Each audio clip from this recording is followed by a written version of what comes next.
Welcome to SveNFL. What's up, y'all? It's Jonathan Rollins. Skip Misara. And we're two Americans living in Sweden talking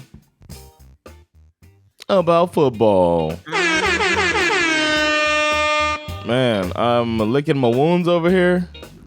We're late. We normally come out a little bit earlier in the week, but schedules be schedules, man. We're two busy men trying to put together a schedule for this podcast that doesn't pay us anything. That's true. So it's like we got to take the pay stuff first. So sorry, y'all, but we're here. We're dropping this one today, and then tomorrow we're gonna do prepare for week 15. I know. But this is the week 14 wrap up. How you doing, man? I'm pretty good. Yeah, like you said, I've been kind of busy. I got a lot of deadlines I'm trying to hit before I officially kind of break for Christmas. Yeah. But last night we had a nice, me and the family, we went down and we bought a Christmas tree. Nice. We're doing it Saturday. We put up the tree. We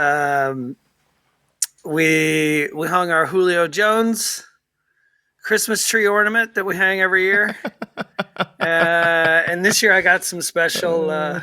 I bought a Falcons like little glass ball ornament. I bought a Titans one for Joanna and a Bengals one for Saga. So that's the new addition. So we've got on our Christmas tree we have Julio Jones, we have the Bengals repped, Titans repped, and we also have plenty of Bulldogs ornaments as well, of course. Nice. So yeah.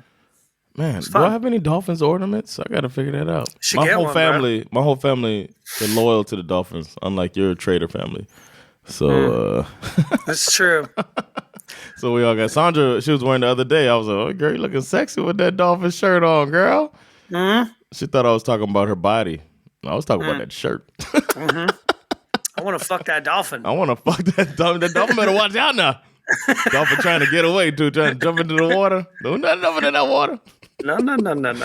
Yeah, man. But it was an interesting week of football. My team let me down. I'll go ahead and say it. We were cruising, and it was a doubleheader. So on my TV, I pulled up the two screens because I love the Manning cast. It's just the best thing to hear these guys talk football. I love to see how they handle these interviews with some people that are just like, what? And then people they're watching the game, trying to keep it going. I think the whole thing is fun to watch. Which game were they on? The Mancast. They were doing like a red zone. Imagine red zone with Peyton and Eli. But since they were jumping back and forth, I knew I only wanted to watch a Dolphins game. So I had the Dolphins game on the left of the TV, like a double screen. I had a split screen.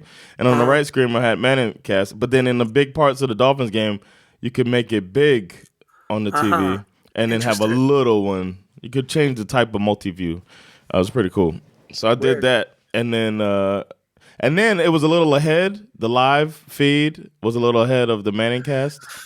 Right. So like I see the play, and then I'm like, oh, I want to hear what they say about this play. And then I go to them, and they're like, oh, man, come on, Tua, you got to get the ball out there, you know?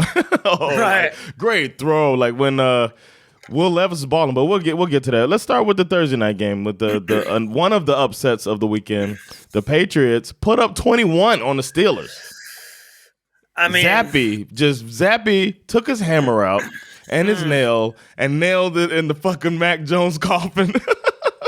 Poor Mac, man. I got to root for that guy. Poor Mac. It's over. Yeah, it's true.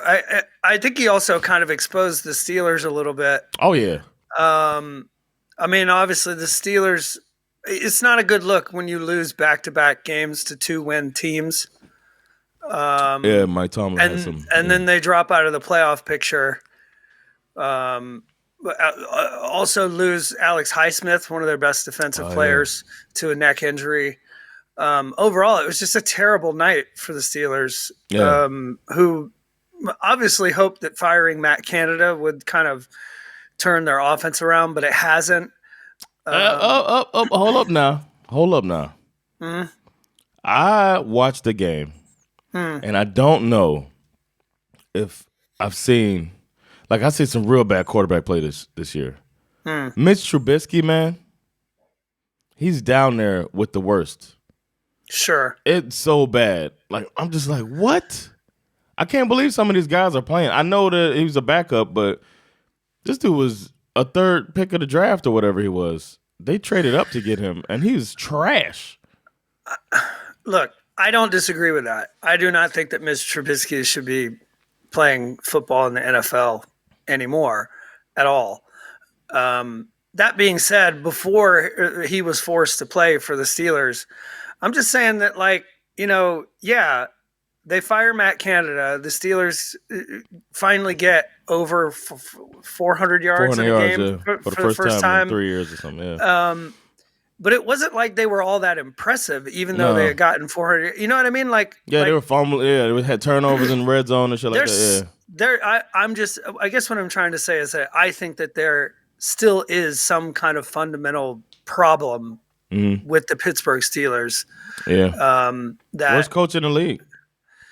I still love him. I really do. Yeah. And there were articles that have been coming out in the last week, like, oh, should the Steelers part ways with Mike Tomlin? I was like, fuck out of here. Please fire him. And Atlanta, every team will be like, there's what, there's 6 teams that might not take him. You know what I mean? Yeah. You got Eagles, 49ers, Dolphins, who will probably kick the can a little bit. Who else got a coach of the Chiefs? That's kind of it. I think probably somewhere between 25, 26, 27 teams would be picking up the phone saying, get that motherfucker in the building right now. Yes, he would have teams would come to his house instead of him going for interviews. But that's not going to happen. They did shut the Patriots out in the second half. True. And they put up 8 points. Yeah. I mean, this was kind of interesting that Zeke had such a great game. Didn't quite see that coming, but guess who saw it coming and decided not to bet on it? Yeah, that's true. Me, this idiot over here. I mean, ultimately, at the end of the day, I think what we're seeing here is precisely what we've been predicting for the last couple of weeks, which is that the Steelers were in a playoff spot. Mm-hmm. They're going to fall out. Mm-hmm. And someone else is going to take that spot. I mean, the bottleneck that exists in the wild card race in the AFC is kind of crazy. We'll get into it in the next episode when we go through the standings. Yeah. But it's nuts how many teams are 7-6 right now. It's absolutely absurd. And I don't think for a second that the Steelers are going to come out with a wild card playoff berth at all. Well, speaking of teams with the same record, the NFC South had dual. They had this is the end of the season type of weekend they had where the teams played each other. I don't know if I've seen that before. An in-season division rivalry played out in the entire division. Normally it's the last week of the season to keep people watching. But they did it this week too. So it's going to happen the last week of the season as well. But this week, Falcons, Bucks, Panthers, Saints played. So the Falcons-Bucks game, man, how you feel? I mean, the Falcons did what the Falcons do. They did. They're the most consistently inconsistent team in the NFL this year, I think. Yeah. And essentially, I think I read an article this morning where it was like Ritter is the Falcons, and the Falcons are Desmond Ritter, right? You have moments of promise. Moments where he's moving down the field, and then it just all begins to unravel. We had no business losing this football game. I mean, we have better players. You lose to the Tampa Bay Buccaneers on a day where Mike Evans, Mr. Automatic 1,000 yards every season, has one catch for 8 yards, and you can't beat the Bucs. Part of that is because Rachaad White has just been really for the last 5 or 6 weeks in the season. Rachaad White has been easily a top 5 running back. He's got 102 yards on the day. He's been fantastic. We somehow lose despite the fact that we get Drake London has the game of his life. He has 10 receptions for 172 yards. And honestly, this happens because we just make these really stupid fundamental mistakes, like Ritter throwing what was nearly a pick six on the 4-yard line. I mean, we're just giving points away at this point. Bro, Ritter throwing the ball 40 times and y'all running the ball 22 times. To me, and then them running the ball 40 times and throwing the ball 29 times. It looks like they did a game plan y'all should have had. To me, this is like where the Arthur Smith problem comes into the conversation. And I heard, not that I don't necessarily believe in this take, but I heard a really interesting take from this podcast I was listening to, and they were basically like, with guys like Bijan Robinson, Drake London, Algier. Kyle Pitts, Algier, this guy basically said, what if the Falcons are basically like the 49ers, but without a decent quarterback and a good coach, right? Ooh. Like they have all the Patterson. You said Patterson? Yeah, Cordarrelle too. Yeah. They have all the skill position players that they need, but they don't have spicy. They don't have you can't have a system quarterback like Brock Purdy if you don't have a system. Mm-hmm. And Arthur Smith doesn't really have a system. You could Ritter could work in a good system. Maybe the right system. I mean, I like to. He can move too. He can move. Look, I talk shit about Kyle Shanahan all the time, but I'll be the first to tell you that the guy knows how to put together a system where you can take a quarterback who's literally taken last in the draft and you can turn him into an MVP candidate. I mean, it's crazy. It's like the reason why I hate Kyle Shanahan so much is not only because he fucked up the Super Bowl thing, it's because he left. Yeah, because he left. I wanted him to stay. I wanted him to stay and figure it out because I wanted him to stay and do for us what he's doing for the 49ers. I'm mad at him because he left. That's why I hate him so much. Oh no! So, did you just wipe a tear? I did. I wiped a tear. I just shed a tear for Kyle Shanahan. We do not have to talk about this game anymore. Okay. Other than the situation is this. Because we lost this game, the Tampa Bay Buccaneers now have the first. They occupy the first spot in the NFC South because of tiebreakers, and we've essentially winning the division is no longer in our hands. Our destiny is elsewhere. So the NFC South, and to be clear, whoever wins the NFC South, based on the standings, is either going to be playing in the first round versus the Philadelphia Eagles or the Dallas Cowboys. So it's like, good night, bye-bye. It doesn't an embarrassing exit. Yeah, exactly. So it is what it is. I'm at the point in the season where I'm like, I would love to make the playoffs just to say that progress happened. But I guess in some ways, like if we don't make the playoffs, it kind of increases the chances of Arthur Smith getting fired. Damn. Because I feel zero faith. I have no faith in him at this point. Man. Do you have faith in Dan Campbell? I'm starting to get a little less so, not so much, a little shaky on the Dan Campbell front here after losing to the Bears. They lose 28-13. I mean, look, the Bears deserve some credit because their defense has been getting better in the last several weeks. And they were a Justin Fields fuck up from sweeping them. Remember? Yep. At the end of the last game, yeah, he fumbled. That's true. At the end of the first game they played this season, and now they came back with a vengeance, and he looks good. Justin Fields, his audition is going well, man. He's nailing. He got his lines down. He's got his blocking is right. They have the Chicago. He's on the casting couch right now. They have such an interesting decision to make because it's an easy decision, bro. I don't think it will be easy for them. I think it will be complicated. I agree with you to a certain extent. He's not the answer. You know what the answer is? He's your asset answer. He's gonna get you some assets and help you keep building. Ryan Poles, don't do it. Don't be over there worried about it, because I know that it's a Stroud. It's a Stroud and or it seems like it could be a Stroud and a Young situation, but it could also be a Herbert to a Burrow situation where they're all top 6 and seem to be good quarterbacks in the NFL. It doesn't have to be Stroud and Young. It doesn't have to be Zach Wilson. You know what I'm saying? I can understand why they might feel a little confused over what they're going to do. And to be clear, what I mean is that they currently hold the number 1 pick in the draft as well as the number 5 pick in the draft. And winning doesn't hurt that. Correct. I mean, winning doesn't hurt the number 1 because they have the Panthers pick. Because the Panthers keep losing.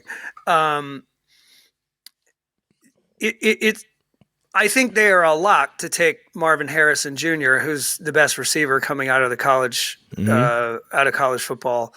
And it's like you could easily trick yourself into thinking like, what if Justin Fields had DJ Moore and Marvin Harrison Jr.? You know what I mean? Like, are they gonna make him more accurate? Are they gonna help him read defense? They're gonna come in and like, hey man, here's how you read defense. That's a problem.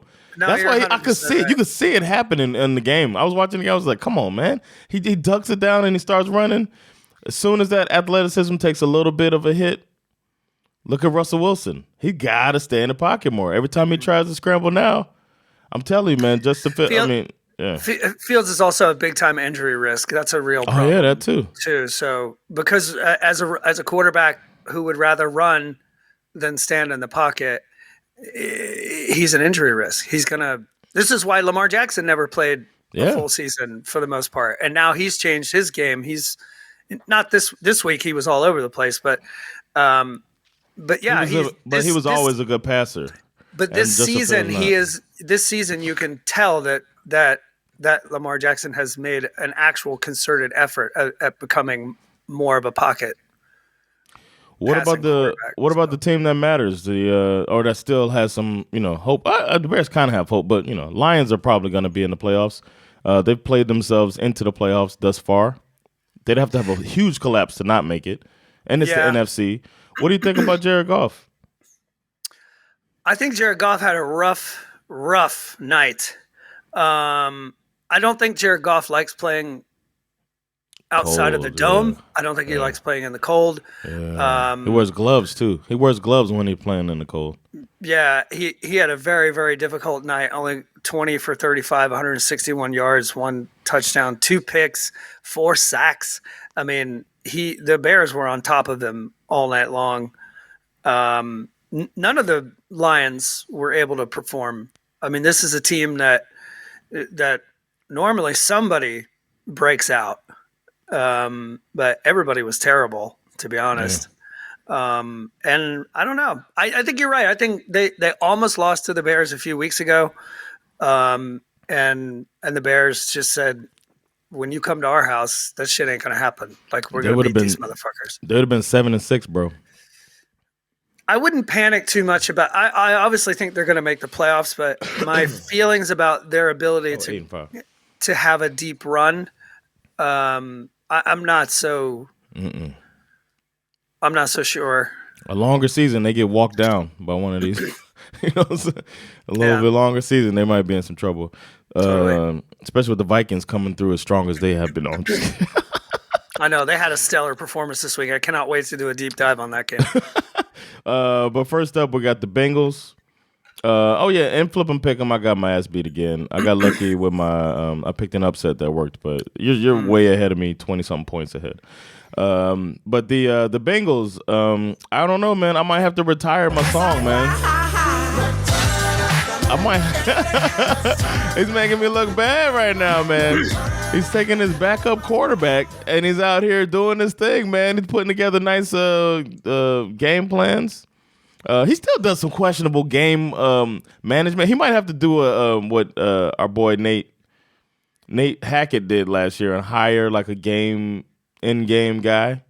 Maybe that's what they need, like an in-game consultant for when Zach Taylor gets in his own way. But I feel like if anybody deserves that criticism this week, it's got to be Sean McVay. We'll get to that game in a little while, but he made some very dumb decisions. Harbaugh, too. That was like a bad coach-off. Harbaugh. Yeah, that's right. They were going back and forth. Yeah. Harbaugh throws the challenge flag on a touch that's already been reviewed. It's we'll get to that.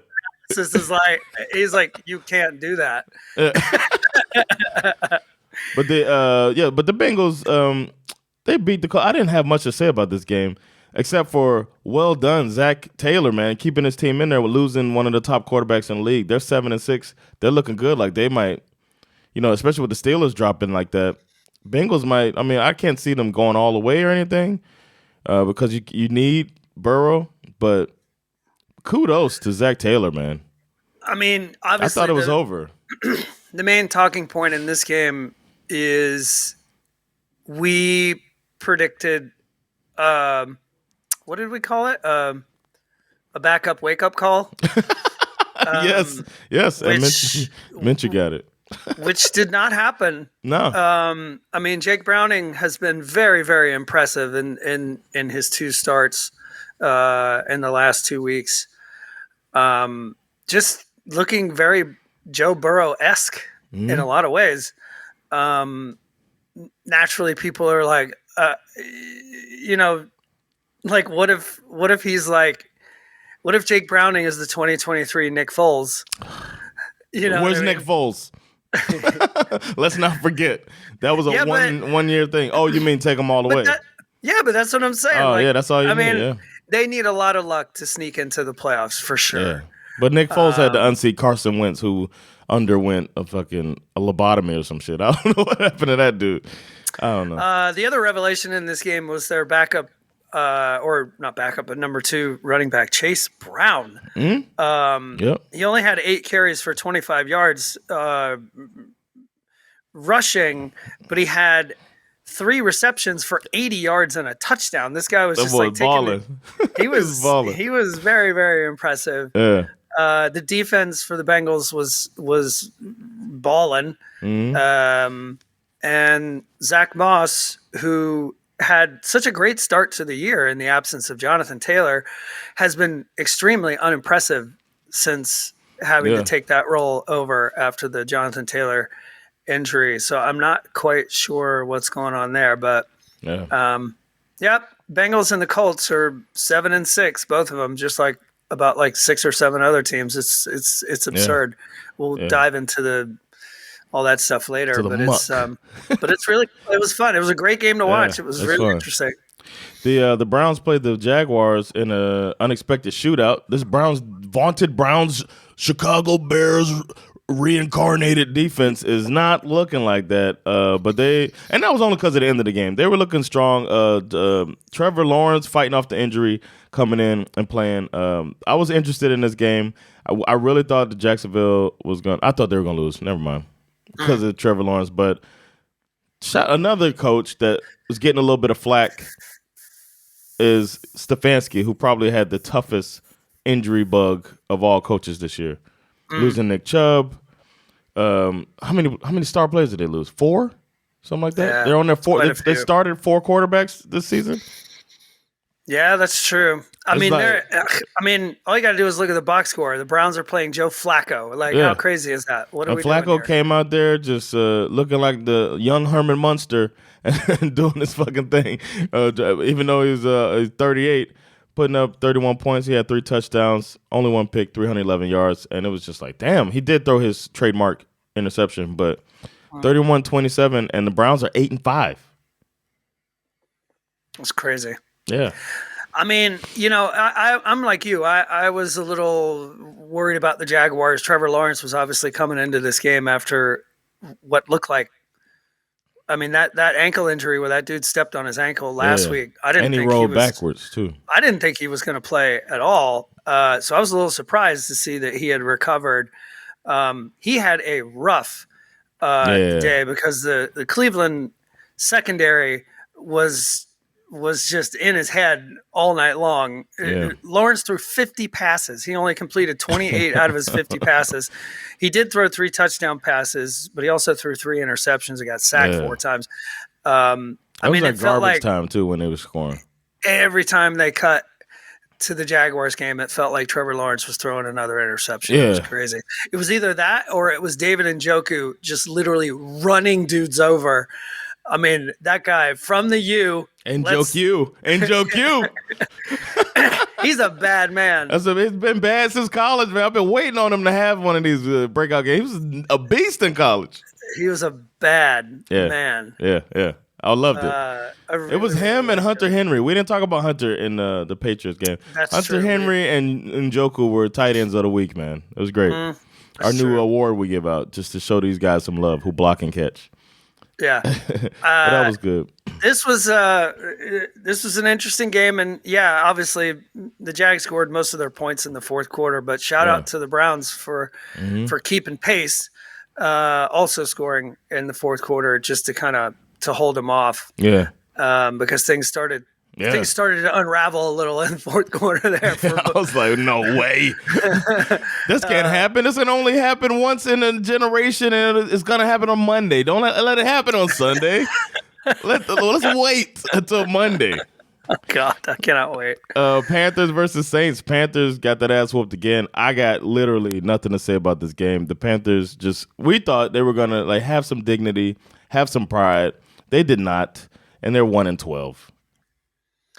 This game was a joke. I mean, the Panthers were terrible, and yet the Saints were barely beating them. Yeah. You know what I mean? I was like, the game is right there for the taking if you want it, Panthers, if you can figure this out. And the number of passes that we talk about Bryce Young and how he gets sacked all the time. Yeah. But this motherfucker, he missed some straight up touchdown passes. He's too young to see ghosts, right? Don't they call it seeing ghosts when you get older in your career and you start panicking because you've been hit too much? He's too young for that, man. I'm actually really wondering if it's less about seeing ghosts and just being too short to see over the fucking line. Oh, okay. Honestly, because he had, I don't remember who it was. I think it was Jonathan Mingo. He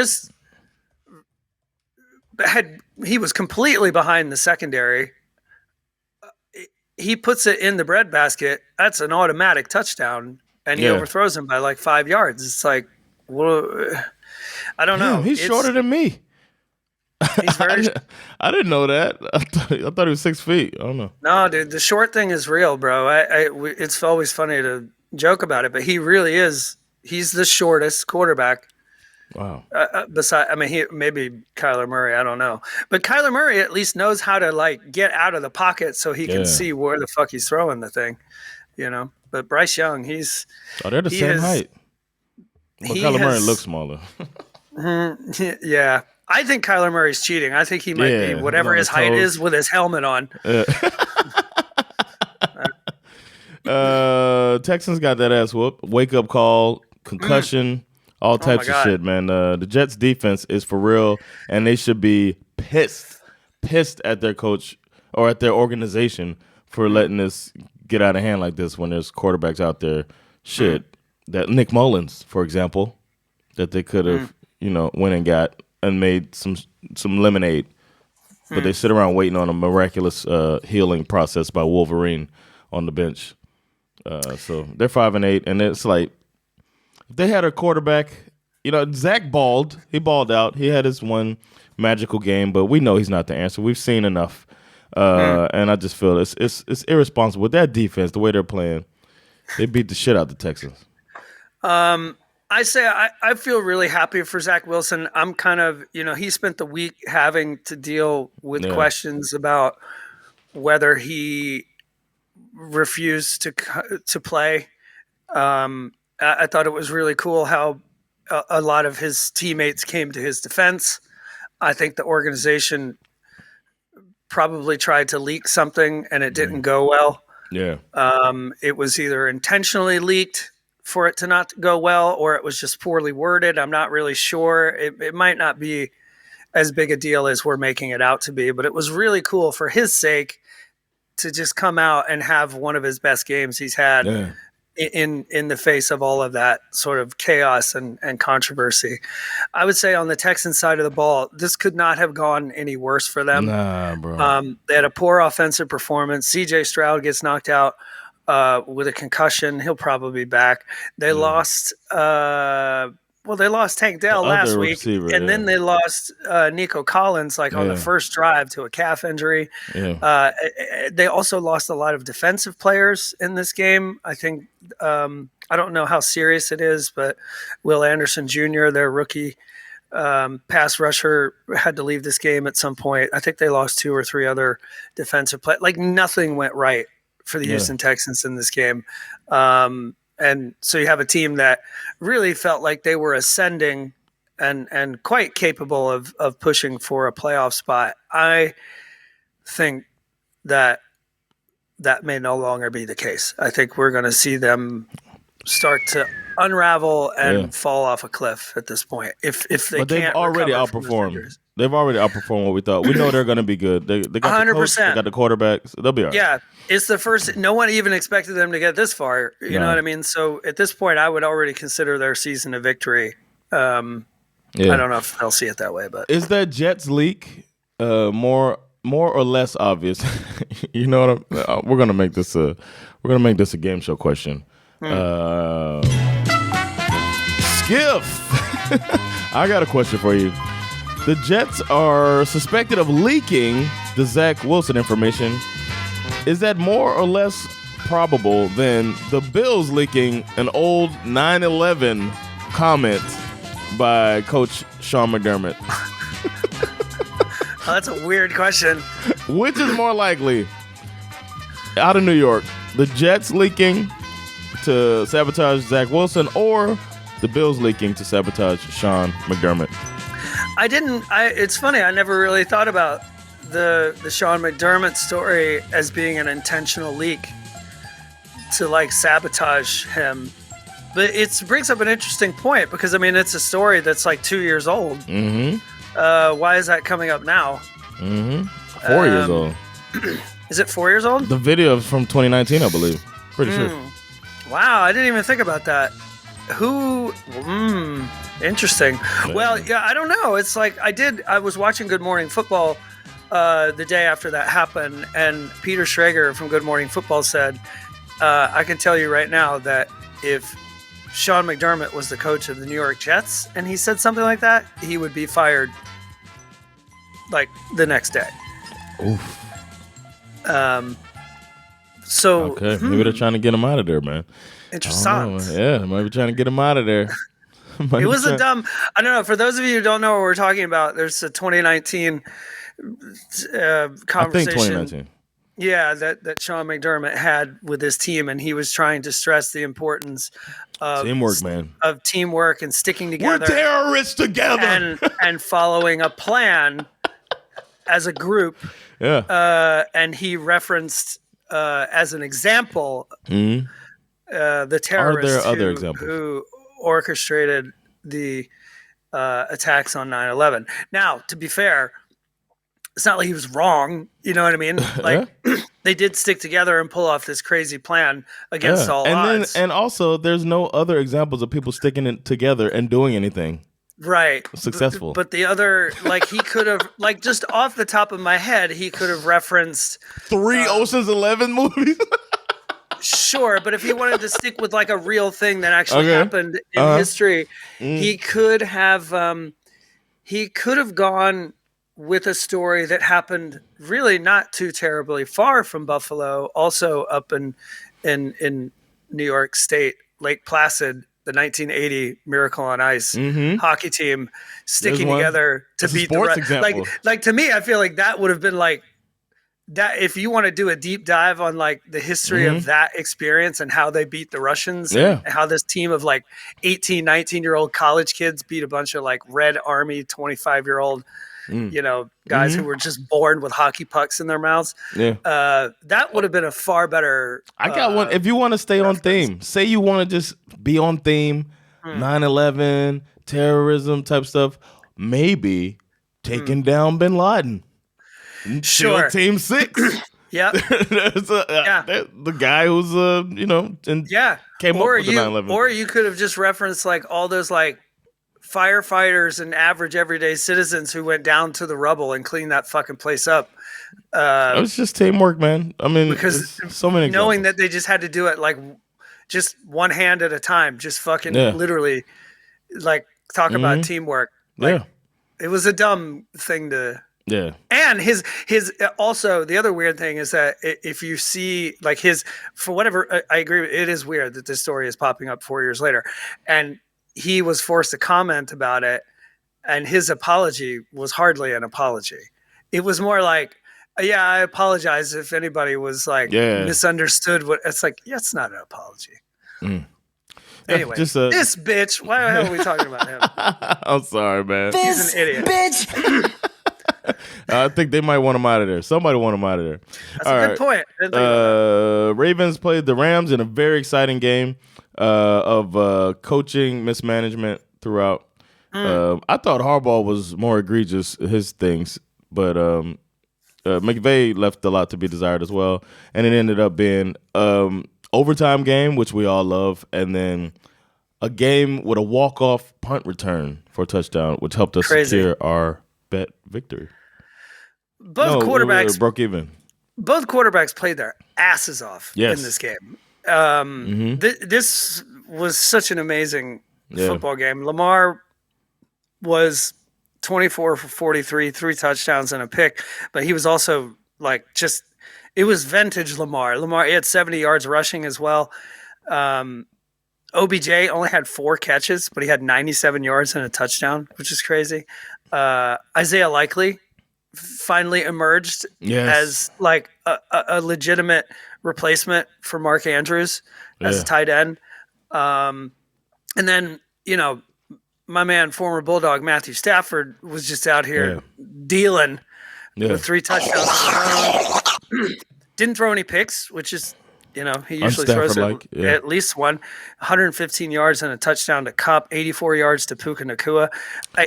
Kieran Williams. Catch. Remember that catch? Oh, my God. Cool. And what? Isaac was kind of freaking out about Nacua because we were watching the game, and he was like, does Puka Nacua not wear receiver gloves? No, he doesn't. No. He was super impressed. Yeah. I was like, yeah, but he's got tape on his fingers. That's old gloves. I'm not trying to diss him, but he does have tape on his fingers, Kieran Williams too. This guy has been at 25 carries for 114 yards. He's been great. But as far as the coaching stuff, one was, obviously the funniest one was Harbaugh throwing the challenge flag on a touchdown, which I remember when they showed the replay, the announcers were like, I'm not quite sure what he's looking at. Yeah. Why is he even throwing the challenge flag? And then the rules analyzer dude comes on and is like, all scoring plays are reviewed. So I said that on the couch. He literally cannot throw the red flag right now. He lost a timeout though. He did lose a timeout. And then McVay, instead of, losing a timeout with throwing the red challenge flag, he's just out here burning timeouts because he can't get the play in time. That's the most. They call a timeout, they get their shit together, and then somehow they have a delay of game after calling a timeout. It's like what? At a very critical moment in the game. I mean, it's you're not supposed to. I mean, whatever. It was what it was, and these two teams battled like hell and played fantastic on offense. And then overtime defense woke up. And then overtime, they both go 3 and out. Only for the game to end on a punt return. And the refs were like, you know what? I got to get out of here, man. There's no such thing as blocking the back anymore. Let's just get out of here. I saw that too, but I think 3 of them. 3 of them. It did seem, yeah. Oh, God. The one guy goes flying right by the runner. It's like that one is like, that affected the play. I was like, oh, damn, he might run it back. They got the block in the back, so there's a flag coming. I thought that too. I remember when I saw that, I was like, oh, it's not going to count. And I kept waiting for that little flag thing to come up, and it didn't come up. And the refs are like, you know what? We'll make it up later when the Chiefs play. I want to get away from that game. It was too boring. Let's talk about the Vikings versus the Raiders in a barn burner. All right. So I'll talk about every exciting play in that game. All right. Yes. And now the 49ers. Deep dive. You know what? My one takeaway from the Vikings and the Raiders game is there's no reason the Vikings, who had the worst defense in the league last year, and now they're holding teams down now since the middle of the season. If Brian Flores ain't a head coach next year, some team with a strong-headed quarterback better jump on that shit, or with a strong offensive coordinator, jump on that shit and grab that guy. To talk about turning the team the fuck around on a unit around. It was funny because Kirk Cousins was on that. He was one of the guests on the Manning cast, and he shouted out Flores because he said all cover zeros are not equal. They were calling out a play. They were like, "Oh, that's a cover zero," and then Manning always like, "Oh, they're doing. It looks like they're going. If they're going man, this guy's going to be open." And the guy was open. They scored a touchdown, and he was like, "Man, you shouldn't go cover zero like that." And then Kirk Cousins was like, "Yeah, man, but Flores' cover zero would have been a little different, and it would have probably got to the quarterback. All cover zeros aren't created equal." Right. And it was just like he just shouted them out of nowhere, and they talked about how frustrated he was as a quarterback. Because they don't give a fuck in their practice. Flores is making them go hard all the time. I read about that. That's very interesting. My takeaway from this game is that the Josh Dobbs roller coaster ride is officially over after getting sacked 5 times and throwing for only 63 yards and scoring exactly 0 points through the first 3 quarters. The Vikings benched Dobbs for Nick Mullins, who led them to an offensive explosion of 3 whole points. Offense looked better when he came in, though. Yeah, to make matters worse, they lost Justin Jefferson very early in this game. Because of Dobbs. Yeah, it was a bad throw. Horrible. Like, you set him up. You know what? As a hospital ball that literally sent him to the hospital. Yes. As a Dolphins fan, I get to see really, really accurate quarterbacking.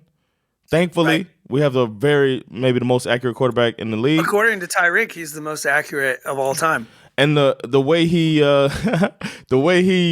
keeps his receivers out of danger, it's like he's thinking about it. You can tell he's putting the ball in there, or leading them out of danger. And then when I check out other games, I'm just like, ooh, I just see you see the difference. The ball will get there, but the guy is, and that was just bad. He had to reach out, and he immediately grabbed his back. They said it was a chest injury too. I hope they say he'll be back soon though. Yeah, this game, I mean, for 2 football teams to be putting up a soccer score, I mean, this is crazy. I don't even know. Yeah, let's fuck this game.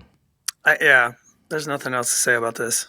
It was a certified. A shit bowl brought to you by X-Lex. 28-16, Niners over the Seahawks. Division battle. Seahawks gave it a go, man, with Drew Lock and The Niners, I'm looking at it now, they're for 7 points per quarter. We'll get a touchdown each quarter. But it started out a little the Seahawks were trying their best and then just came up short. Gino maybe changes it, but the 49ers are just the best team in football. I don't know what else to say. They put up a good fight early on in the game, the Seahawks. But the problem is that the 49ers, as far as I know, I'm pretty sure they lead the league in explosive plays. And when they happen, it's just like, it must be so deflating. They're out there. I think they're up 10-7 at one point early, and they're playing really good football. And then all of a sudden, Deebo Samuel makes a catch and goes on a 45 or 54-yard touchdown run. And it's just like you're just trying. I mean, McCaffrey had a 72-yard run on the first play from scrimmage in this game. It was like, I mean, this team can burn you in so many ways. And Purdy's looking better and better, man. He is 100% looking better. I mean, you had Deebo with 149 yards receiving. You had Ayuk with 126 yards receiving. Kittle had 76 yards and a touchdown. I mean, how are you supposed to keep up with these guys? You just if they stay healthy, that's best. If they stay healthy, I have a hard time imagining anyone else winning the Super Bowl this year. It's gonna be rough, man. It's gonna be rough watching the Dolphins lose to them in the Super Bowl. But I mean, if you call it, you call it. It is what it is. The Chiefs lost to the Bills, man. 17-20. Another classic game by these guys. I thought I saw the play of my lifetime. I lost my mind when I was watching it in my living room, and Kelsey throws that ball back. But Kadarius did it. He's been doing this all year, this type of stuff, man. You know, it's funny. I read somewhere yesterday where this guy, he put forth the idea that if the Chiefs would be 10-2 if they just didn't have Kadarius Toney. No, but he still gave them some shit, I know, right? he was making a funny take. He wasn't being dead, but he was saying, in theory, if you put anyone else there besides him, there's at least 2 more games that they would have won. It's some dumb shit, man. But it seems like they just take turns making mistakes too. Because don't forget, they win that game earlier in the season. Was it Detroit? When Kelsey fumbles?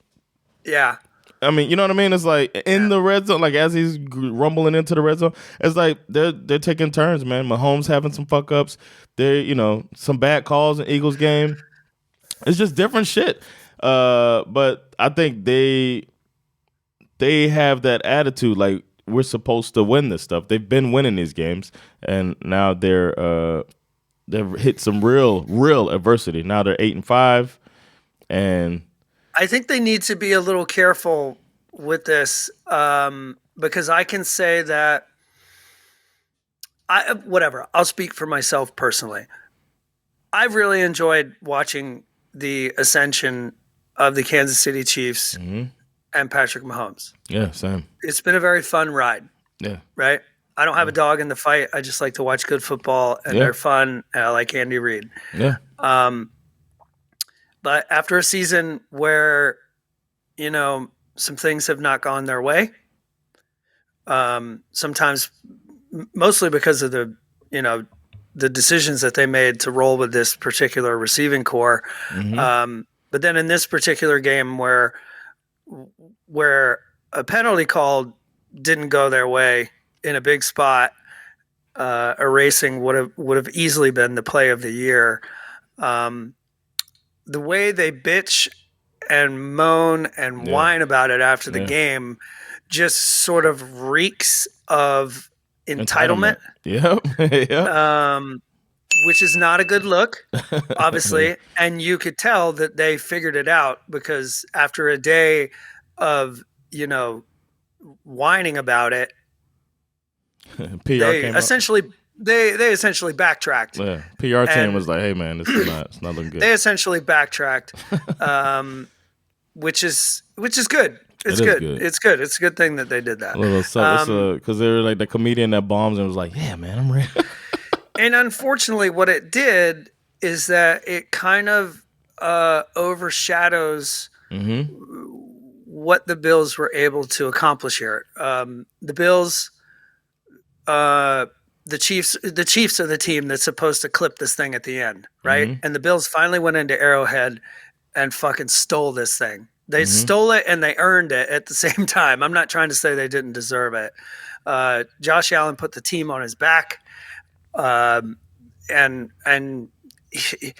normally we always criticize Josh Allen for trying to be Superman and doing too much, but at this point, when you're 7-6 and you're just barely outside Superman. Of the playoff picture, it's your only. In a way, I think it's kind of a perfect setup for them to actually make it, because it's back to the wall. This is what Josh Allen wants to do anyway, so just let him do it. I think that's why they fire old boy Dorsey. Man, you won't let Josh. Just let him live. And then they're gonna have to live with the L that might come with it. Absolutely. But I think at this point, it's like every game for them is a playoff game at this point, because they can't afford to lose any games. Josh Allen played great. My man, former Bulldog James Cook, had a fucking night. 58 yards rushing, 83 receiving, and a touchdown. I was like, finally, we're fucking using this guy the way you're supposed to use him. Stephon Diggs was kind of invisible, which is fairly interesting. Yeah, I mean, the Chiefs have a really good defense. But well covered, yeah, exactly. It's like he was complaining, but I mean, don't they all? Chiefs were without Pacheco, and it showed. It showed. The physicality was missing. There's a reason why the Chiefs moved away from Clyde Edwards-Helaire, and we saw it in this game. He ain't it. No. And I, despite everything that went down at the end of the game, I've heard so many different takes on whether or not the ref should have thrown that flag. If a penalty happens and a ref throws a flag, they should have thrown the flag. I mean, the reality is that he's offside. The picture is what it is. You can see it. I like the ref's response. The referee committee or whatever union, I don't know what they are. The representatives from that represent referees were like, he was as bad as you can be. We couldn't see the ball. Right. And he didn't check. And the thing is that the people who are complaining that, things like this happen all the time. You watch other sports, no penalties don't get called. Like, you don't call a penalty on a Hail Mary when it's obvious. So why are you calling this? And it just ruins and I agree. It does sort of like, it's a pre-snap penalty. Everybody can shut the fuck up with that one. It's a pre-snap penalty. You know what I'm saying? Yeah. I'm just saying that I understand where they're coming from, but it doesn't mean that they're right. No, all right. You know what I mean? But if somebody does a false start, you're like, well, it's the last snap of the game.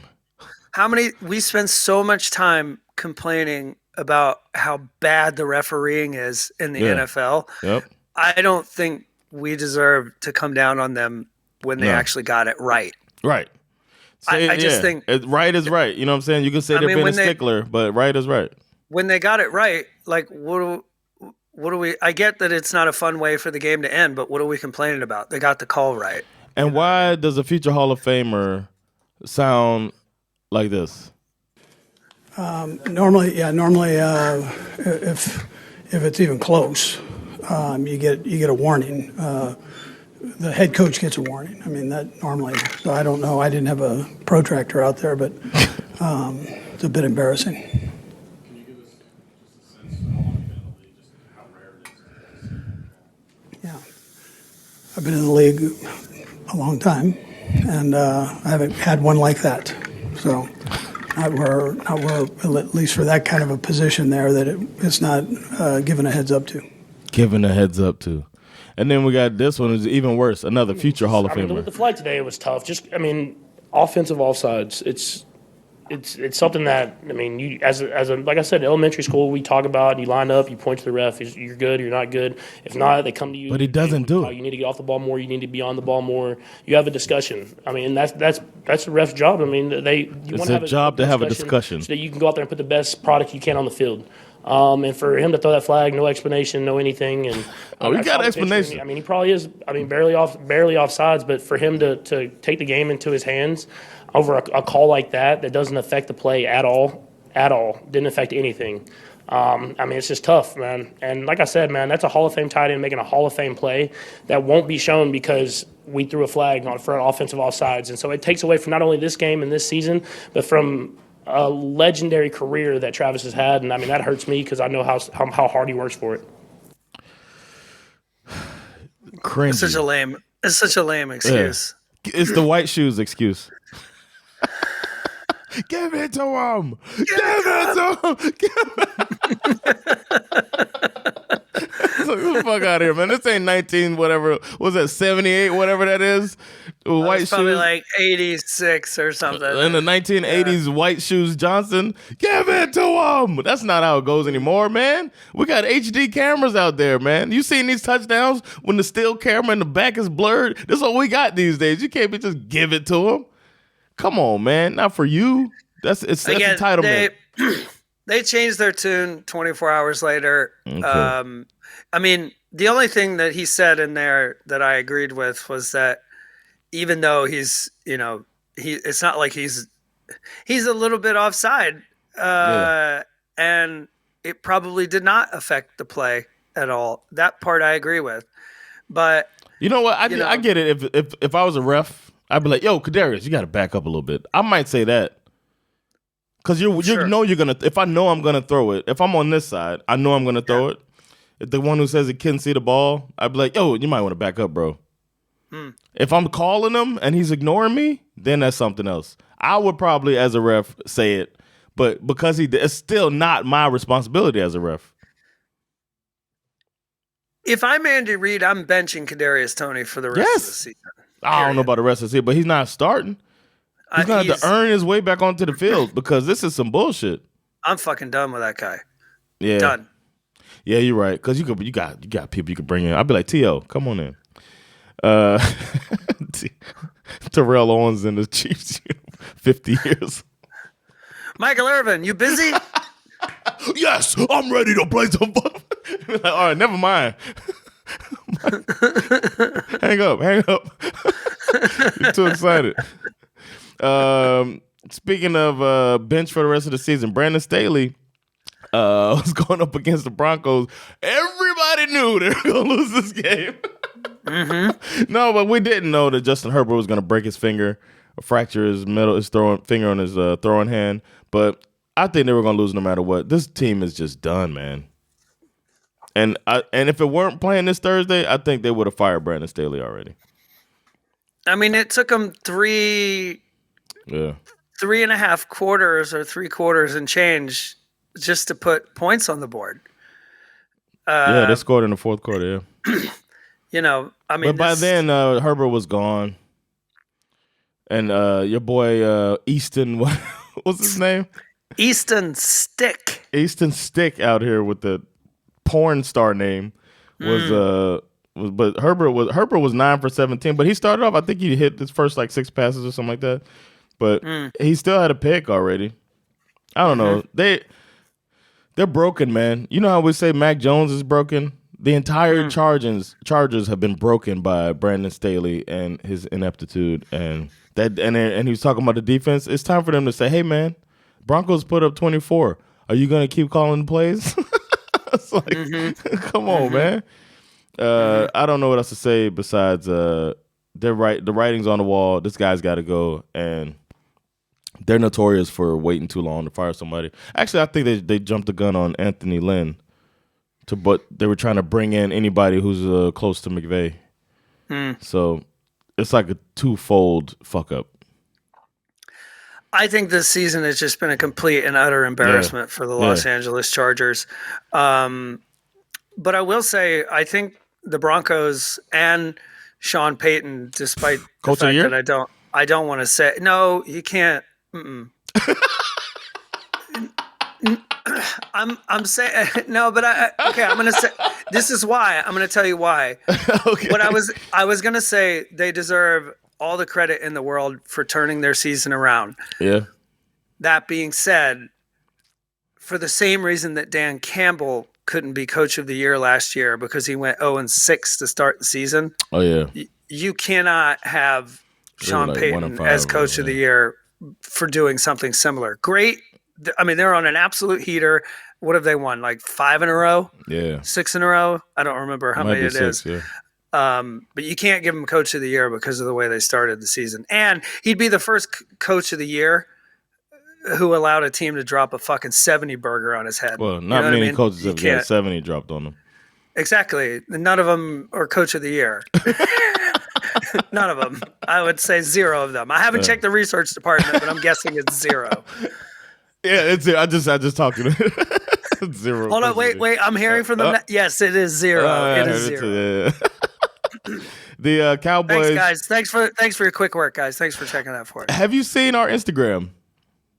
No, I don't really. Those of you that don't follow us, SveNFL Pod on Instagram.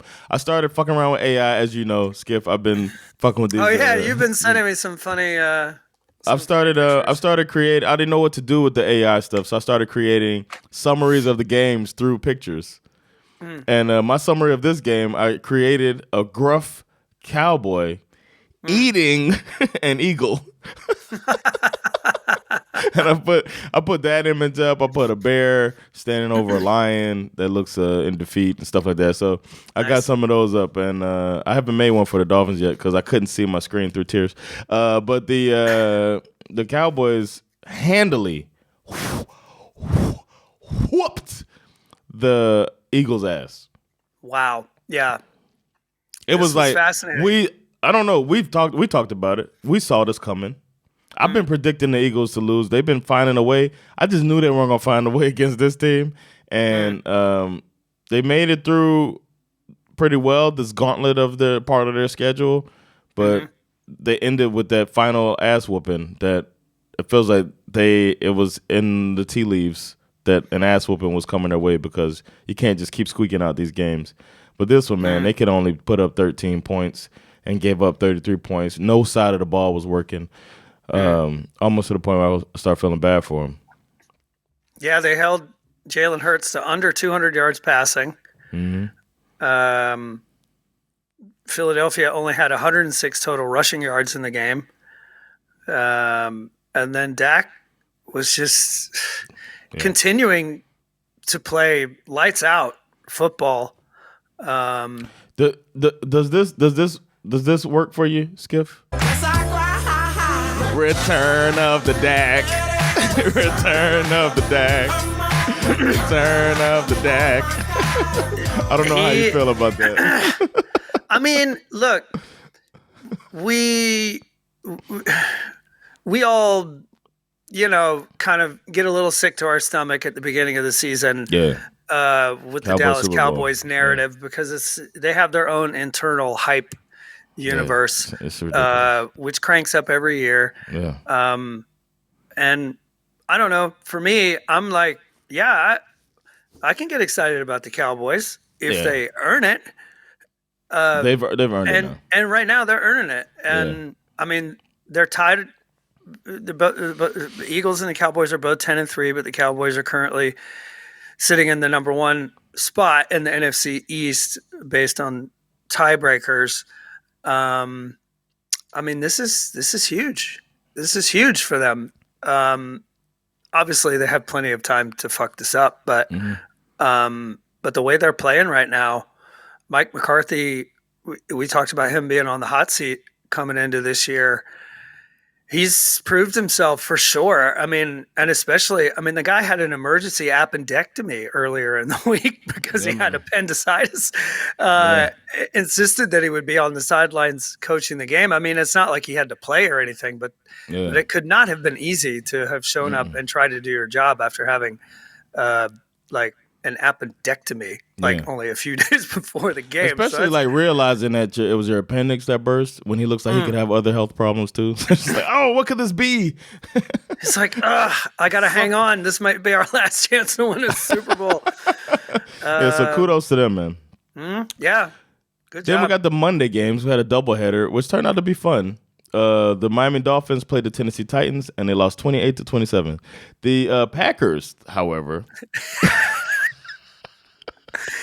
This is so crazy that I was in shock because I don't watch these games live. I wake up in the morning and I watched it live. I still can't believe it. Before I even get out of bed, I just open up, ESPN app just to see what the score was. And I was just like, I'm at that point now where I'm 50 and I need reading glasses most of the time. And I keep them by my bed, and I opened my phone and I looked at it and I was like, hold on, that can't be right. Hold on, let me. I was like, what the fuck happened? I'll tell you what happened. The Tyreek Hill got hurt early in the game. Well, first of all, the first 5 to 10 plays of the game, 5 Dolphins go down. And one of them was Tyreek Hill. And everybody's like, shit. The center goes down. They came in with 2 offensive linemen out. And then the center goes down. Connor Williams, he's done for the season. ACL. He's done now. So that sucks. Damn. And Connor Williams, they were talking about him as Pro Bowl. He's been balling. So then you get Liam Eichenberg is the backup center, but he's also the right tackle. The guard or left tackle, I think. I forget. So he has to move from his offensive lineman spot to the center, which brings the backup in there. So they got an offensive line in shambles. Tyreek Hill gets horse collar tackled. Did they call it? No, but that doesn't matter. We're not Mahomes. We're not going to complain about a no call. So Hill goes down. He's on the side. He's standing there, and the team is kind of waiting for him to come back. I just wish they would have said, you're out. You're not going to come back in the game. But it felt like the Bills-Jets game where the air got sucked out of the building when Aaron Rodgers goes down. But in that game, both teams kind of just lost it. And the Bills, who you think would just power through, end up losing the game. They just never recovered from Rodgers getting injured. You know what I'm saying? But in this one, the Titans were okay. And if it weren't for a pick 6 early in the game, defensive tackle catches catches the ball and runs it into the end zone for the Dolphins, they get even fewer points. You know what I mean? If it the Titans made plenty of mistakes in this game. Botch punt, the pick six that just randomly I forget his name. I can't even think of the player's name. But Siegler catches it, runs it in for a touchdown. The punt guy, the snap with the new center comes in, fucks up the snap. Tua gets hit right after fumbles. Stop. That's right at the 2-yard line or whatever. You know what I mean? All of these things are happening, and we figure this is going to be one of those games where, okay, we finally got a 14-point lead in the fourth quarter. We'll walk out of this thing with a victory and look back on it. And that's not what happened. They did the analytics wet dream where they scored a touchdown, go for 2 down 2 scores. Just in case we score again, we'll win the game easy. Instead of going for 2 to win the game. And they fucking worked. I don't think I've seen it work like that before, because normally they just don't score again. Right. They do it. They go for 2. I was like, okay, they get it. Hopkins twice. X drops the interception that he had earlier in the game too, that he normally makes, and they wouldn't even have scored earlier. So it was like so many little mishaps, and then they win the game. And I'm like, I can't fucking believe it. We actually last night, because obviously my wife has decided to become a Titans fan. We watched the last 3 minutes of the game last night after we decorated the tree, because McDaniel just fucking talk about coaching mishaps. I was like, I feel like I need to see the last 3 minutes of this game just to see what the fuck happened. Earlier in the second half, he throws a challenge flag on some bullshit just because they run to the line fast. It like made him challenge, and then he loses a timeout that you could have used later in the game. It was just like, oh, come on. And then they had to use a timeout on the clock running out. It was just like, here we go, another one. I have a couple of questions. One, I think, Tyreek is obviously on pace. Still, I think he's still on pace to have. He has some big catches. He came back with the fucked up ankle and had some big catches, but yeah, he's still on pace to get these 2,000 yards receiving, which has never been done before. But I'm kind of curious. You can tell they're trying to feed him the ball so he can get that record.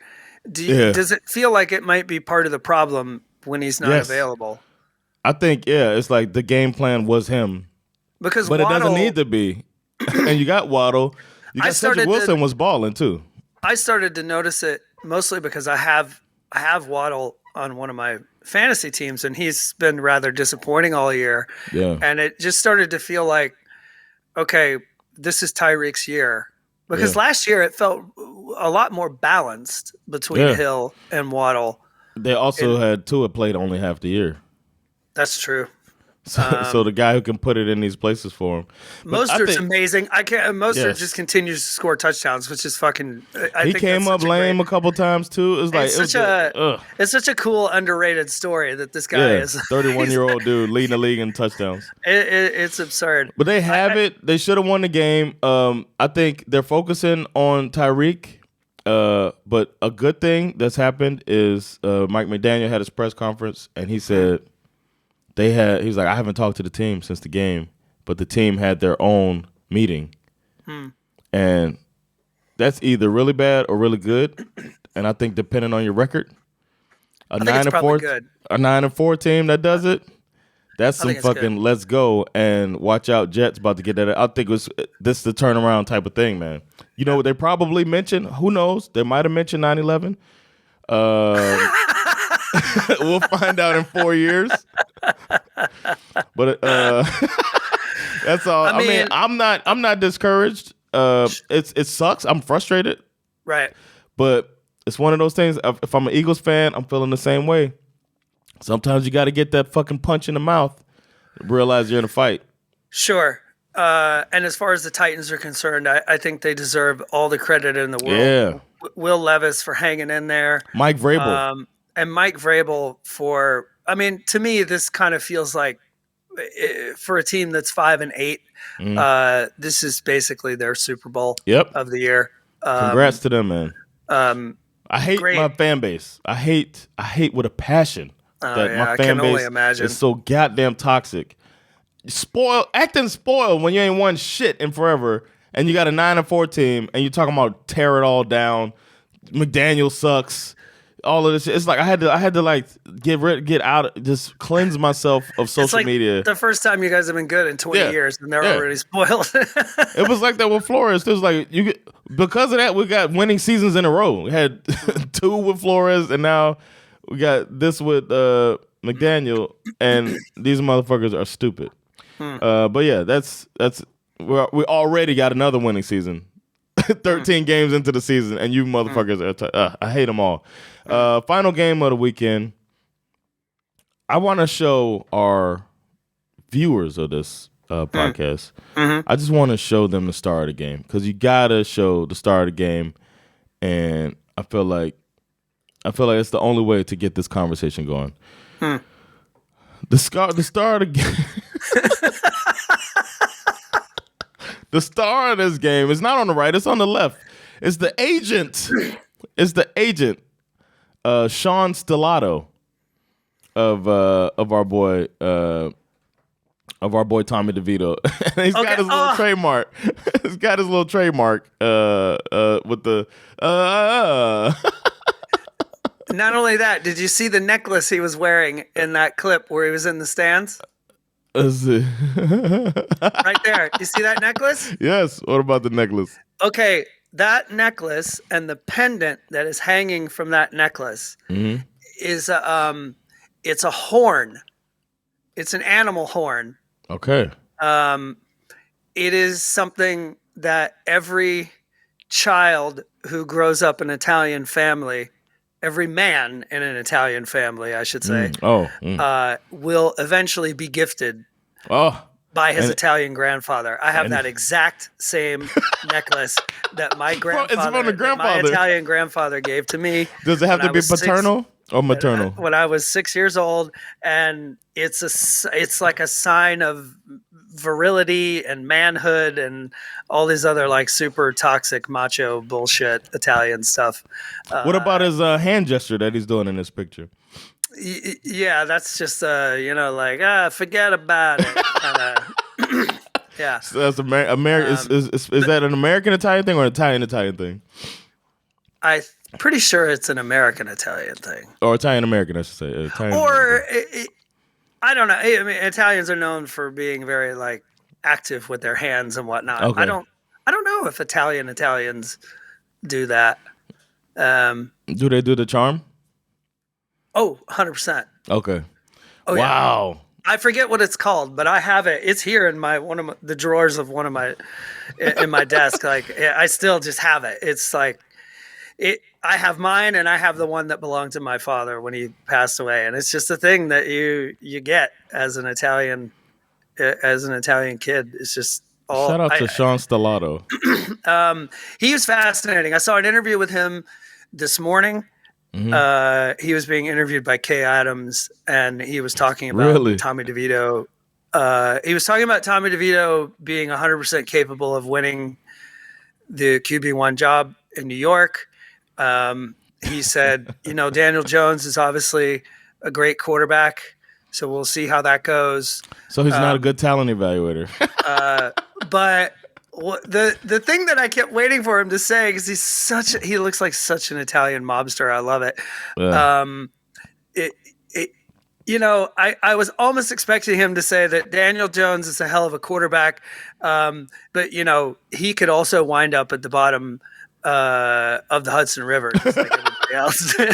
So it's not going to be a problem. He might go missing. Hey, he's a great quarterback, but sometimes guys they disappear. They go places. They go on vacation and they never come back. They go to quarterback heaven, if you know what I mean. It's, you never know. We'll see. Daniel Jones reported that he received a newspaper wrapped around a fish. Also, I saw the Tommy DeVito interview after the game, which was quite funny.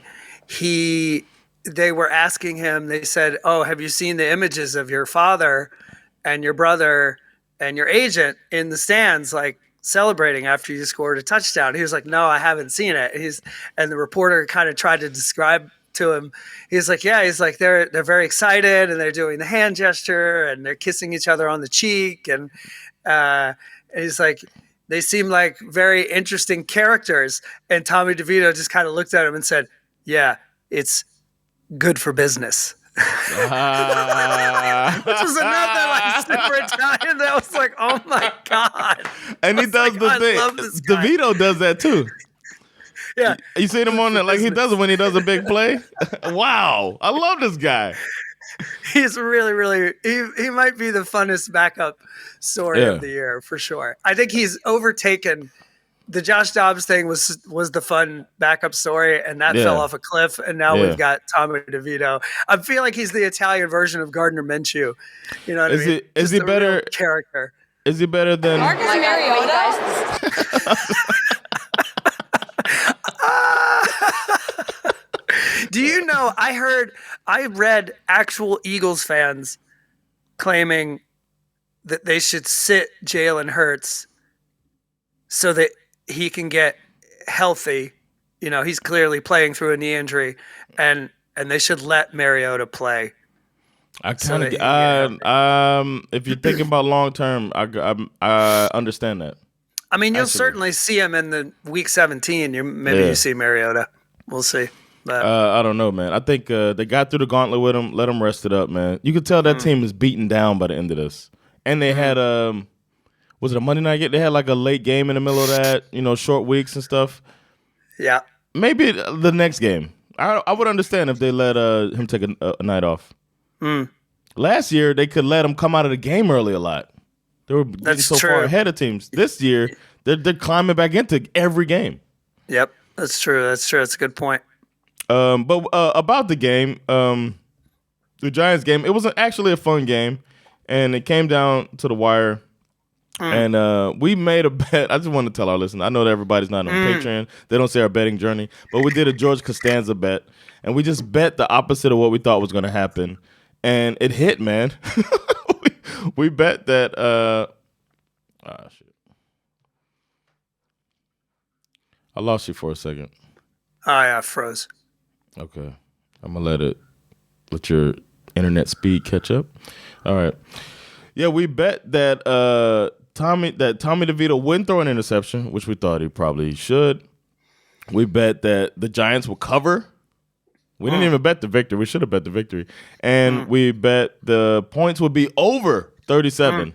And I had half an eye on that game because of that. And I was pleasantly surprised. At one point in the night, my wife woke up, Sandra comes out, and I was like, what a good night. Dolphins are obviously going to win, and we're going to hit this George Costanza parlay.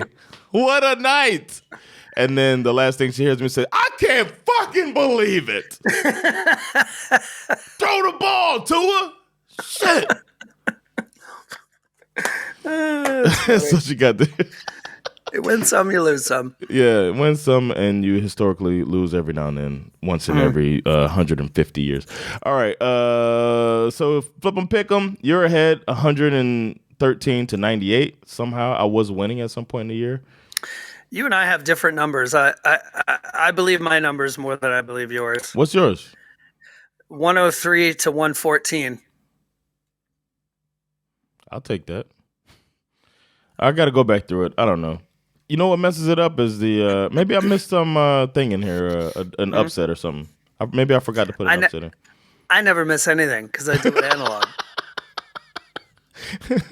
All right, I'll take it. We'll take your points. I'll just write it in there. Real MVP.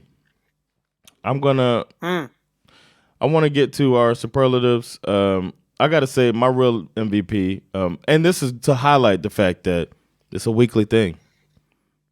You know, just want to say that as a caveat. It's a weekly thing. My real MVP is Zach Wilson, man. And I got to start with the return of the Zach, man. It's not a Zach that we've seen much before. He's done it every now and then. You know, he might do something positive in a game, and he did something positive this season. Zach Wilson came out and won a game for his team. Didn't lose it. Didn't embarrass himself. Threw for over 300 yards. You don't normally see that. and played like a player who was rumored to not want to play, shut that shit down, came out and led his team to victory, focused on his star player, the other Wilson, the lesser Wilson. No, I'm just kidding. The better Wilson, and won it out. And for that, I got to say to return of the Zach. You the real MVP. Yeah, you're right. Our real MVP is meant to be a week-to-week thing. It's a small sample size. It's not meant to be predictive of who's going to be the MVP at the end of the year. It's just like who impressed us this week. For me, my real MVP came out of the Ravens-Rams game. OBJ was balling. Mm-hmm. Isaiah Likely was balling. Yes. Zay Flowers was balling. And Lamar Jackson was playing like his hair was on fire. But my MVP goes to Ravens backup punt returner, Tylan Wallace, who delivered a ridiculous game-winning 76-yard walk-off punt return touchdown in overtime. This man wasn't even supposed to be on the field. But when Devin Duvernay went down with a back injury, Wallace was asked to return punts for the first time ever in his 3-year NFL career. And to set this up properly, this is the same dude who lined up offside on an earlier Rams punt. Wait, they call that sometimes? I know, they do call that sometimes. Crazy. He lined up offsides on an earlier Rams punt that led to an automatic first down and an eventual Rams touchdown. Okay. This dude is a receiver out of Oklahoma who's been buried in the depth chart since being drafted by the Ravens. He makes a big time mistake in a game. And then when they needed it the most, dude receives the punt in the rain. He gets the edge. He jukes. He spins a dude, breaks another tackle. 2 blocks in the back. Nobody saw that. He's right by the sidelines, barely stays in bounds, nearly gets tripped up by another guy, stumbles like he's going to go down, but somehow stays on his feet, and he finishes off by launching himself into the end zone like he's playing Madden, and then gets mobbed by all of his Ravens teammates. I mean, what a special moment for a guy like this. So for me, Tylan Wallace. You the real MVP. Yeah, man. Who's your trash? My trash, I could easily go with Arthur Smith and Desmond Shitter of the Falcons, but I feel like I've done that all year, and I think people are probably tired of hearing it. So this week I'm going to go with whoever is calling the plays in the Steel City for the Pittsburgh Steelers. We give Mike Tomlin – yeah, maybe that's the problem. We give Mike Tomlin a lot of slack because we love him. I do think he's a good coach. Secretly, as I said, I hope the Steelers fire him so the Falcons can hire him. And I know that it's Mitch Trubisky, at this point. But honestly, I just don't find that it was very impressive when it was Kenny Pickett either. And the Steelers are another team like the Jets with they have legitimate beasts on the defensive side of the ball. Who are forced to sit there and watch the offense rack up a total of 4.8 yards per play passing and 2.9 yards per play on rushing. It's pathetic, absolutely pathetic. Next Gen Stats posted a screenshot of my man, former Bulldog George Pickens' route tree on the plays where he was targeted, and that shit looks like a limp dick that fell out of a window of a moving car. It's fucking pathetic. It's like 2, 3, 4 yards down and out. To use a weapon of that caliber in this fashion is downright criminal, in my opinion. And I'm sure there are all kinds of things that people smarter than me could blame it on. All I know is that it ain't pretty, and I'm tired of looking at it. The Steelers are normally a fun team to watch, but this year, more often than not, they're trash. You are trash! All right. This week's trash happens to be 2 people that will go down as all-time in their positions. 2 future Hall of Fame Golden Jacket recipients. But no one is exempt from trashdom, as we found out. I get asked a lot about hooliganism here in Europe and why it isn't such a thing in America, and I always refer to how we grow up learning about sportsmanship. It's a code and a language that we learn early on. You learn to try and play fair at all times. You learn to give it your all and see who the quote-unquote best man is so that person can win. You learn to be a gracious winner. You learn to be a gracious loser. You lose social points if you're bad at winning or losing. It's in our DNA. The professionals remain above that bullshit because they are professionals. They are the gold standard. But Patrick Mahomes and Andy Reid let this frustrating season get to them, and it came out whiny as fuck at their press conferences. They had somehow managed to be perennial Super Bowl contenders without being unanimously hated by people that are not their fans. They backtracked, as you should, after saying some dumb shit, but it was too late. They had solidified it, and now they got a lot of making up to do because they're at risk of becoming that vaunted, hated winner. And for that, Reid and Mahomes, You are trash! It's a good point. Yeah. My shit got learned is that the debate is over, man. The debate is finally over. We all thought this would be the nail in the coffin for one Mike McCarthy. This was his chance after losing the heavily sought out offensive coordinator, the future head coach of some lucky team, offensive coordinator Kellen Moore. Kellen Moore goes over to somehow still one of the top quarterbacks. People still, like, when they name the top 6-7 quarterbacks in the league, they always throw in Justin Herbert. Somehow, I don't know. He's a handsome guy. I don't know how it's still lasting like this. But so Justin Herbert, he's that guy, and now he's gonna have his offensive coordinator. Watch out for the Chargers. They're gonna take down the Chiefs. Chiefs having a shitty season. Chargers not even close to sniffing the Chiefs. After getting Kellen Moore, the debate's over, man. The winner of this has been Mike McCarthy. The Cowboys look better than they have under this offensive genius, Kellen Moore, who was coddled all the way up through the Cowboys organization, who's still the only top 5 list he's on is punchable faces in the NFL.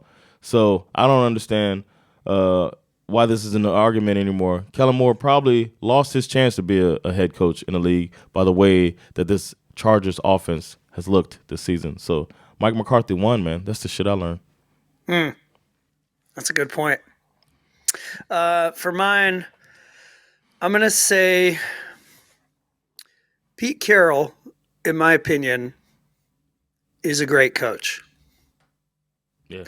I hate That's to what say you learned? I hate to say what I'm about to say, especially when he is forced to field a squad led by Drew Lock. Mm-hmm. But his recent history, especially in this division, when you look at it very closely, is a bit concerning. Mm-hmm. His record against the Cardinals is good because the Cardinals are trash and have been for a while. Plus, everyone in the division is beating up on the Cardinals, so we can throw that out. However, over the last few years, Pete is 0-5 versus the Rams and the 49ers. Damn. He's got a better all-time record versus Shanahan because, let's face it, it's Kyle fucking Shanahan. But versus McVay, Pete Carroll is 5-10 all-time. God damn. Having just recently learned this has me thinking that Pete Carroll's seat is probably a little warmer than I previously realized. I love Pete Carroll. I really do. But given that winning your division is the only surefire way to make it to the playoffs, and this is your division record over the past several years, it's looking like it might be time for a fresh start in Seattle. Not now. Not I'm not saying he needs to be fired right now, but next year, as I look ahead to my hot seat rankings, I'm pretty sure Pete's gonna bump up the list. And what are they on, like a 5-game losing streak or 4-game losing streak right now? Yeah, it's something like that. It's not good. Damn, I didn't expect that. Who are you putting some spec on? Well, normally I wouldn't do this because most of the time this team is so busy putting spec on their own name. But this week I'm putting it on Dakota Prescott and the Dallas Cowboys. They went out there and they did it. Since getting absolutely pantsed by the 49ers in week 5, the Cowboys have won 7 out of 8. The only loss being a close one to the Eagles in Week 8, which they definitely got revenge for this past weekend. Game after game, Dak has been balling his ass off and deserves a lot of credit for wrestling the NFC East lead away from the Eagles, who've looked a little shaky this year, even when they're winning.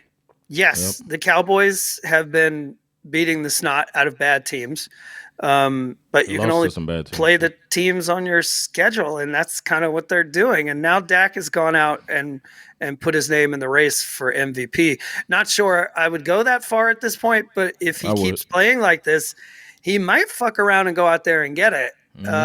Dak Prescott, Dallas Cowboys, despite the fact that you already do this for yourselves, I'm going to put some spec on your name this week. Put some respect on my name. All right, I'm putting some spec on Tommy DeVito, man. We counted him out. We counted him out, man. We thought it was over, man. He didn't have a blazing statistics, but he held it together, didn't lose the game. He was getting laughed off the field his first few appearances, and now he's gotten it together. The team's behind him. He's got his trademark now. Everybody's doing this thing. It's the new. It's not gonna last. I'm not gonna say it's gonna last, but it's the new Linsanity. I don't know if you remember this, but there was a player for the New York Knicks, same city. You know, New York likes to grab on. Asian guy, NBA, underdog, small dude, coming out, hitting these crazy threes, winning games. The whole city got behind him. They were beating teams they shouldn't beat until the Miami Heat took him seriously and just took him out of the game. There was a 2-week period when everybody talked about Jamie Lynn. Was it Jamie Lynn? I think it's Jamie Lynn. See, I don't even remember his name anymore. Linsanity. And now this is the new Linsanity, the football version, where the Giants have Tommy DeVito. So enjoy the next 2 weeks, because right now we have no choice but to put some respect on my name. Yeah. Scariest AFC team, I'm gonna say it's Buffalo Bills, man. That's the team. Everybody in the AFC who's in the top 7 is just hoping that somebody beats them. They need to lose one more game for people's buttholes to loosen up a little bit, because nobody wants to run up against that squad in the playoffs, and that's the biggest and scariest monster out there right now is Buffalo Bills, because they sneak in it, they might fucking win the whole thing. So, scariest team, Buffalo Bills. As much as I want to say that it's the Baltimore Ravens because they're sitting at the top of the division, I think that I have to agree with you. The scariest thing about playing the Buffalo Bills right now is that they are a team that is playing like there is no tomorrow. Yeah. And that is the last team you want to see on your schedule. Yeah. As Sunday approaches. Yep. Or in this case, this week, just so you know, everyone, we'll get into it in the next episode, but we got games on Saturday this week too, y'all. It's crazy. Yeah. And like week 17 or week 18 now, Miami might have secured their position in the playoffs. They might be resting their starters. Buffalo might walk into the 7th seed. Everybody should be rooting for whoever they play next. I don't know their schedule, but whoo, I love this season. This is the most intense season. They play the Cowboys next. Whoa, man. Did my heart on get on camera? Yo, the scariest NFC team everybody knows, 49ers, man. Let's get out of here. Agreed. Yo, we ran a little long. We'll be back tomorrow to talk about the next week. So got nothing else to do, but thank y'all for checking us out. This has been fun. What a season. We're gonna dig into the playoff stuff next episode, so get ready for it, man. This has been Jonathan Rollins. Skip me, Sarah. With SveNFL. We'll holla. Peace. Later, y'all.